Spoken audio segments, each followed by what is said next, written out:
What's going on, Packers Nation? Welcome back to another video of Packers Latest. I am your host, Taylor Bretl, keeping you up to date on the latest news on the green and gold Green Bay Packers. A happy Saturday to all of you watching out there, and a huge shout out to Underdog Fantasy for sponsoring this video. It's championship weekend in the NFL, so if you want to sign up for Underdog, you can do so right up there with that QR code. When you play your first $5, you can win up to $75 in bonus entries, so you don't want to miss out on that. On today's show, talking still about this defensive coordinator position for the Packers, and then we got some other talk in the back end of the show. But if you're new to the channel, feel free to leave a like, subscribe, turn on that notification bell so you know when these videos go live, and if you're a returner, I welcome you back as always. And again, a happy Saturday to all of you watching out there. We're going to start this one off talking about Jonathan Gannon, a possible defensive coordinator candidate for the Green Bay Packers. Talked about him a couple episodes ago more as a possibility. Now he's completed 2 interviews with the Packers, and it's seeming to be more of a real possibility rather than just a name thrown out there amongst the group. So he did interview with the Packers and Matt LaFleur on Thursday and Friday. Both of those interviews have been completed as it is now Saturday. So you look into the numbers for Gannon, and it's interesting. You know, Arizona, he was the head coach there for the past 3 seasons, and not much success there at all. I shouldn't even say not much success. It just was not a successful stint. The Cardinals 15-36 over those 3 seasons, and this season they went 3-14. They did almost beat the Green Bay Packers. If you remember that game earlier in the season, it was a sweaty win for Green Bay, to say the least. But before he was the head coach of the Arizona Cardinals, Gannon was with the Philadelphia Eagles for 2 seasons as their defensive coordinator. So going to jump into those numbers especially. You look at his last season in 2022 with the Eagles as their defensive coordinator. Before I get into these, you got to, it's 2026. This is about 4 years ago. That Eagles defense had so many big names. It was a very stacked roster. That's not to discredit Gannon. You just got to kind of take this, situation. You got to take it as a reality, like what was around him, the players he had. It's 4 years ago. The Eagles team was stacked. I'm not saying that the Packers defense isn't strong, but man, that Eagles defense, and especially that defensive line, the names they had on there were pretty incredible. But hey, if he comes to the Packers, you will have names like Micah Parsons on the defensive line, so maybe he can prioritize that. But again, cannot jump the gun. Let's get into those numbers in that 2022 season with Philadelphia, his last season as their defensive coordinator. The Eagles allowed 301.5 yards per game, which was the second best in the NFL. And in the passing department, they were especially good, just 179.8 passing yards allowed per game, which was the best in the NFL. They did struggle, though, allowing 121.6 rushing yards per game. So, again, if that's his weakness, maybe you look at the Packers. You got, like, Devontae Wyatt. You got Micah Parsons. Maybe that defensive line can be strong. He can turn things around. And then you look at the points allowed per game, just 20.2, which was the 8th best in the NFL. So, you see that the secondary was definitely the strength of that Eagles defense. They still did have a pretty strong defensive line getting to the quarterback, but for the run game purposes, 121.6 rushing yards allowed per game, not the greatest. And again, this was 4 years ago. The Eagles team, that was a Super Bowl caliber team. That's where the Packers are looking to be, so you got to take all things into consideration. Do I like Gannon as a possible candidate? Definitely yes. Probably not my top choice, but hey, coaches are signing, or they're agreeing to contracts with teams left and right day after day, so Packers have to land on somebody. They don't want to have all of these names slip out from under them. But another name that the Packers could be looking at is a guy that has former ties to Wisconsin. Jim Leonhard is now emerging as a defensive coordinator candidate. I know that you guys have been commenting on the past couple of videos about him, so I thought I could focus on him a little bit. He currently serves as Denver's assistant head coach and their defensive pass game coordinator. But his ties to Wisconsin, when he started coaching in 2016, he was the defensive backs coach for the Wisconsin Badgers before moving to their defensive coordinator and defensive backs coach from 2017 to 2022. In 2022, he became the Badgers interim head coach before he moved to Illinois in 2023 as senior football analyst, and then he made it to the NFL with the Denver Broncos as their defensive backs coach and pass game coordinator in 2024, and now in 2025, up until literally right now where the Broncos are still alive in the playoffs, he is the assistant head coach and defensive pass game coordinator. If you remember anything about this defensive unit, especially in the secondary for the Broncos, it is pretty good. We saw it live in action against the Packers. They are pretty strong in, I believe, what was week 15 in Denver. Something to note about Leonhard, he was a top contender for the defensive coordinator job in 2021 that Matt LaFleur ultimately gave to Joe Barry.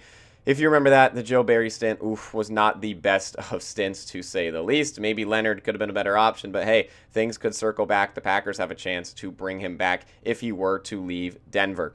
You look at Denver's defense under Leonhard, they're 7th in the pass defense with 187.2 yards per game and 2nd in total defense. So very strong unit. You got big names like Pat Surtain, who in my opinion is the best corner in the league. Maybe you can throw a couple guys above him, but man, he is an absolute lockdown of a corner. That secondary is strong. There's a reason why they're in the AFC Championship. I know you have Jared Stidham going, but still, with that Denver defense, with this defensive pass game that Jim Leonhard is leading, there are still chances out there for Denver to make it to the Super Bowl. So that is definitely an attractive hire. Again, you're kind of waiting on the Broncos to be eliminated to then maybe get Leonhard to come to the Packers. It's one of those weird situations.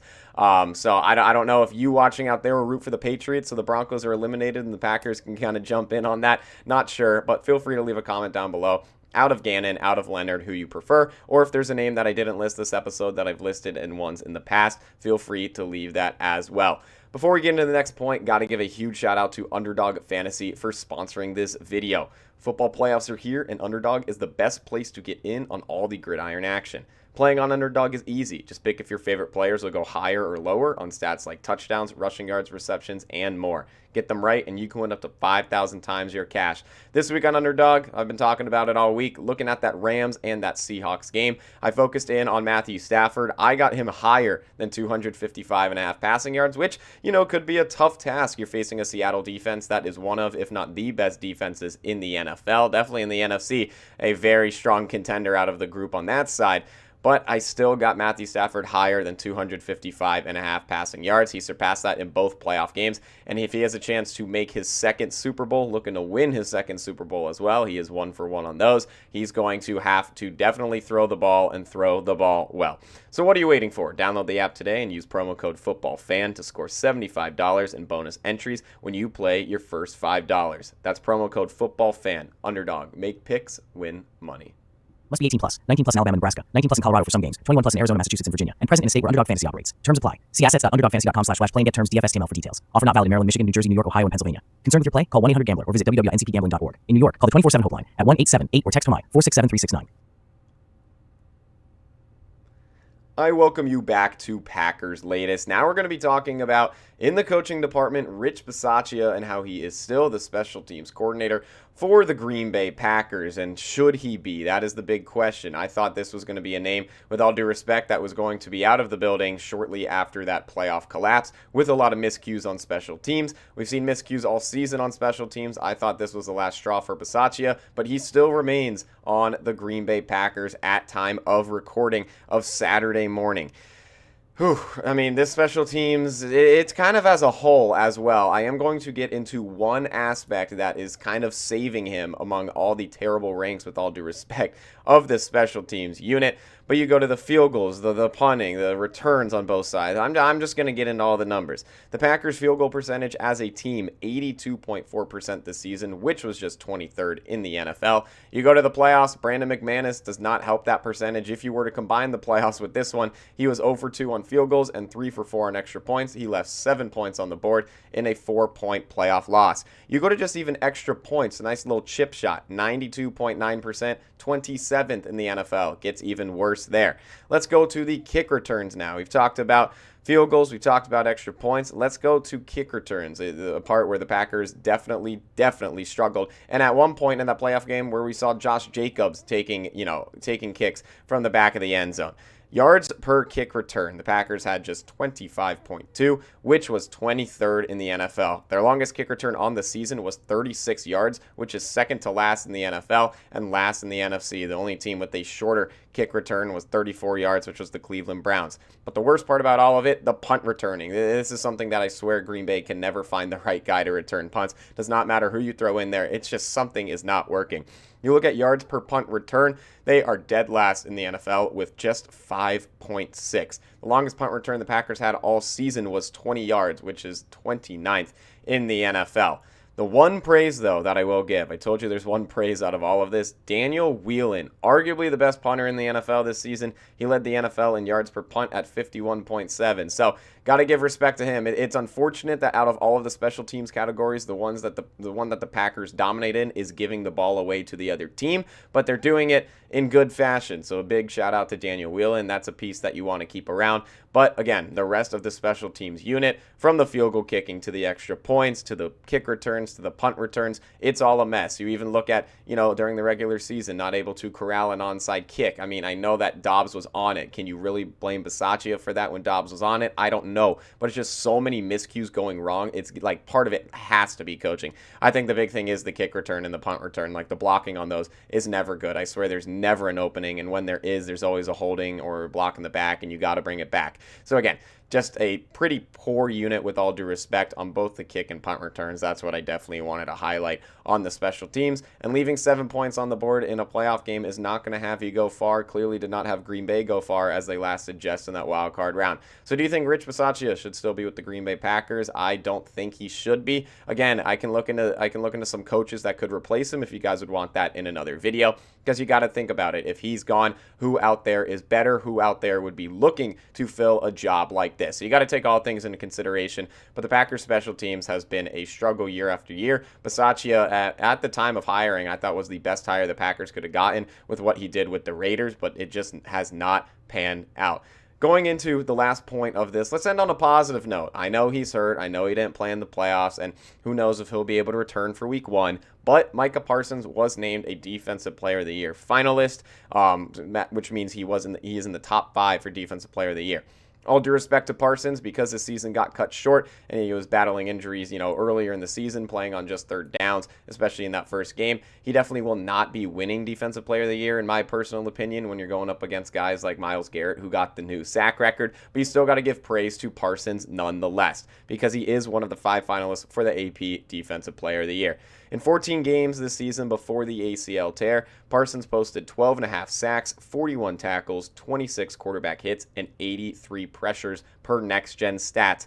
Parsons led the NFL in total pressures with 83 through week 15, and he ranked top 5 in sacks before the injury. So he truly was up there. This is a reason why he still finished top 5, even though really only playing 14 games this season. He's now been a finalist 4 times in his first 5 seasons, which is pretty incredible. Again, we knew how good he was at Dallas. That's why Green Bay went all in on Parsons and signed him to that big contract. And his 65 career sacks is the 5th most ever through a player's first 5 seasons. So Parsons, definitely a force to be reckoned with. It's unfortunate his season got cut short, but I'm glad that there was no shift in a downward direction, you can say, from Dallas to Green Bay. Sometimes when guys switch environments, they're not the same. Parsons playing inside in Dallas, it's warm, you're in a dome. Green Bay, colder environment, different tasks there. He still played strong. Again, unfortunate how his season ended when the Packers were playing the Denver Broncos, but hoping that he can be back for that speedy recovery for week 1. Looking more like week 3 based on that media availability a week ago, but hey, that's still far out, all the way in September. Again, I appreciate you guys tuning in for another episode of Packers Latest. Feel free to let me know what you want me to talk about in the next episode. I'm always open to consideration. Should I look into more special teams coaches that the Packers could get if Bisaccia is gone? Should I do a deeper dive on someone like Jim Leonhard, especially if the Broncos get bounced from the playoffs? You guys let me know. I always love reading those comments. But as always, go Pack, go.